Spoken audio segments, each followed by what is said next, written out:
YouTube channel में आप सभी का स्वागत करता हूं। अगर आपने हमारे चैनल को सब्सक्राइब नहीं किया पहले सब्सक्राइब कर लें, ताकि हमारे चैनल पर सहारा India, LIC, magico, magic star health और पर्ल बाइन इंटरनेशनल बैंक के बारे में सही सही जानकारी हासिल होगी, वो भी हिंदी में।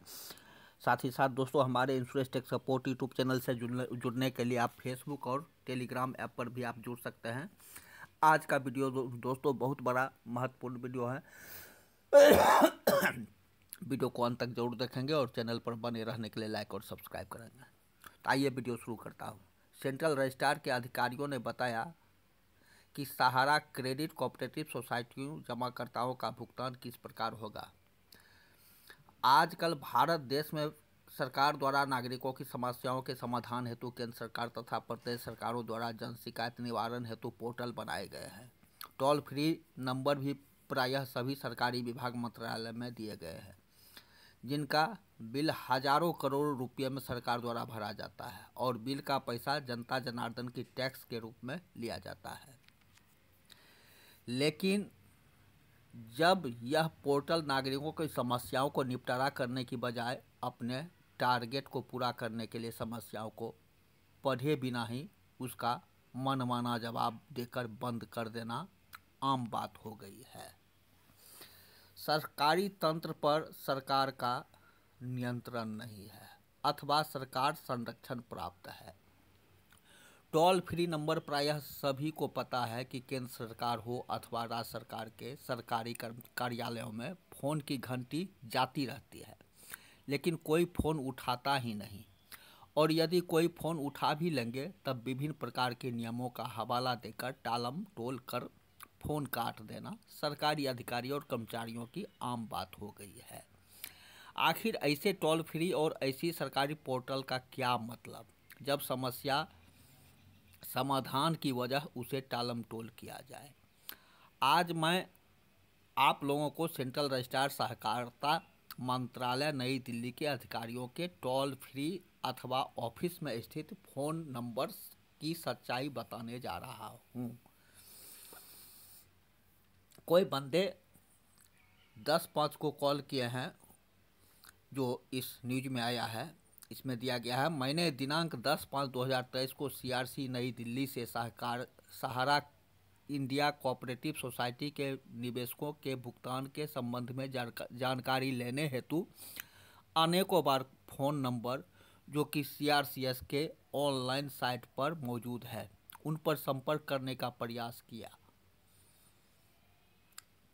सेंट्रल रजिस्ट्रार महोदय हो अथवा अतिरिक्त सेक्रेटरी आदि बहुत से कर्मचारियों अधिकारियों फ़ोन लगाता रहा, लेकिन किसी ने फ़ोन नहीं उठाया। बड़ी मुश्किल के बाद एक नंबर लगा दोपहर 12:45। इसका फ़ोन नंबर है 011-2084-9022। बताया गया कि उक्त मामले की जानकारी हेतु आप 011-2084-9003 पर संपर्क करें। मैंने कहा, दिए गए फ़ोन नंबर पर अनेकों बार पूर्व में संपर्क कर चुका हूं, लेकिन कोई फ़ोन नहीं उठाता। तब मुझसे बोला गया कि मोबाइल के अंतिम में 3 की जगह 5 अंक लिखकर डायल करो।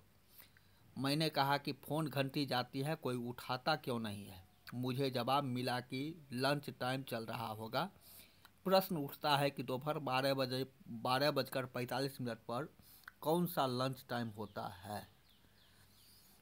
मुझसे पूछा गया कि आप क्या जानकारी चाहते हैं। मैंने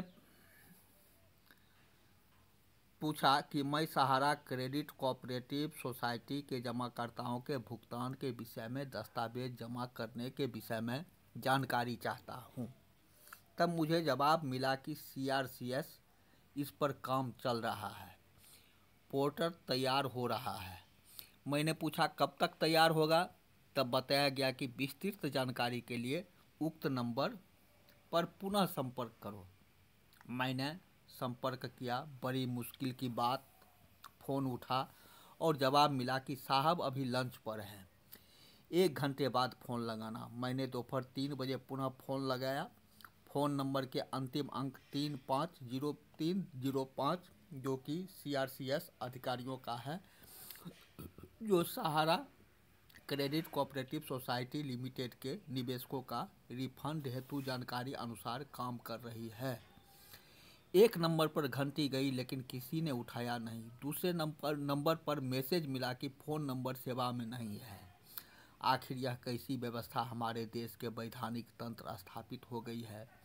अब तो ऐसा लगता है कि जैसे सरकारी तंत्र मनमाने तरीके से अपना काम कर रहे हैं।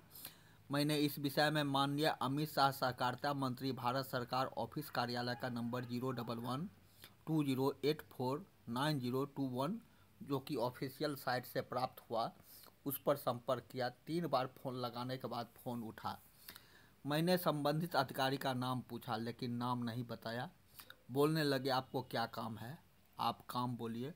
और मैंने कहा कि माननीय मंत्री महोदय जी द्वारा 3-4 माह में सहारा कोऑपरेटिव सोसाइटियों जमाकर्ताओं के भुगतान प्राप्ति हेतु आवेदन CRCS देने हेतु कहा गया है और CRCS अधिकारियों का कहना है कि अभी पोर्टल तैयार हो रहा है। मुझे जवाब मिला कि CRCS द्वारा ही जो बात बताई गई है वही सही है, वही इस मामले को देख रहे हैं। निवेशकों को आवेदन देना अथवा ना देना वही बताएंगे। मैंने कहा हजारों की संख्या में मेरे क्षेत्र के जमाकर्ताओं का भुगतान बाकी है और एजेंट द्वारा इतने लोगों के प्रपत्र CRCS में भेजना, फिर पुनः ऑनलाइन अपलोड करना, इसमें पैसा और समय दोनों लगाना स्वाभाविक है।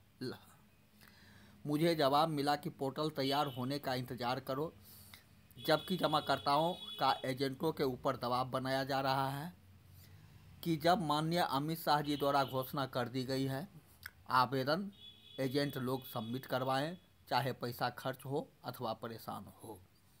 इससे निवेशकों को कोई मतलब नहीं। निवेशकों को अपना पैसा चाहिए। एजेंटों की माने तो आर्थिक स्थिति उनकी बहुत ख़राब है, भूखमरी के कगार पर हैं। यदि CRCS द्वारा यदि उक्त जानकारी पोर्टल की सार्वजनिक समाचार पत्रों में जारी कर दी जाए, जिससे कि देश के सभी नागरिकों को प्राप्त हो जाए और समय सीमा भी पोर्टल बनने में की बता दी जाए, जिससे सहारा कोऑपरेटिव सोसाइटी के निवेशकों को स्पष्ट जानकारी प्राप्त हो जाए। लेकिन कथनी और करनी बहुत अंतर है। इसमें 2 प्रश्न सामने निकल कर आते हैं, या तो सरकार का नियंत्रण नहीं रहा अथवा सरकार का संरक्षण प्राप्त है। दोस्तों वीडियो थोड़ा बड़ा होगा, वीडियो पर को अंत तक जरूर देखेंगे और चैनल पर बने रहने के लिए लाइक और सब्सक्राइब करेंगे, कारण यह वीडियो बहुत महत्वपूर्ण है। सभी लोगों को पता है कि विगत लगभग कुछ वर्षों से देखा गया है कि सरकारी कर्मचारी राजनीतिक व्यक्तियों का संरक्षण होने से संवैधानिक तंत्र का खुलेआम उल्लंघन कर रहे हैं। रिश्वतखोरी, भ्रष्टाचार भी चरम सीमा पर है,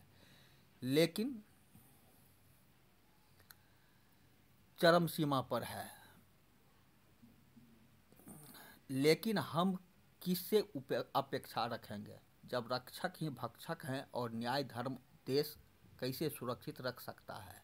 अतः भारत सरकार को चाहिए कि उक्त मामले को गंभीरता से लेते हुए CRCS द्वारा अभी तक जो भी निवेशकों की भुगतान हेतु प्रक्रिया बनाई जा रही है उसे सार्वजनिक की जानी चाहिए, ताकि गरीब जमाकर्ताओं को जानकारी Sahara refund, Sahara credit cooperative society limited CRCS से स्पष्ट हो सके, झूठी अफवाह जैसी खबरों से बचाया जा सके। दोस्तों आज का वीडियो कैसा लगा? हमारे insurance tech support YouTube channel पर बने रहने के लिए आप सभी का धन्यवाद। चैनल को लाइक और सब्सक्राइब करेंगे। अगले वीडियो में मैं पुनः कुछ नई चीज़ों लेकर आपके पास आऊँगा।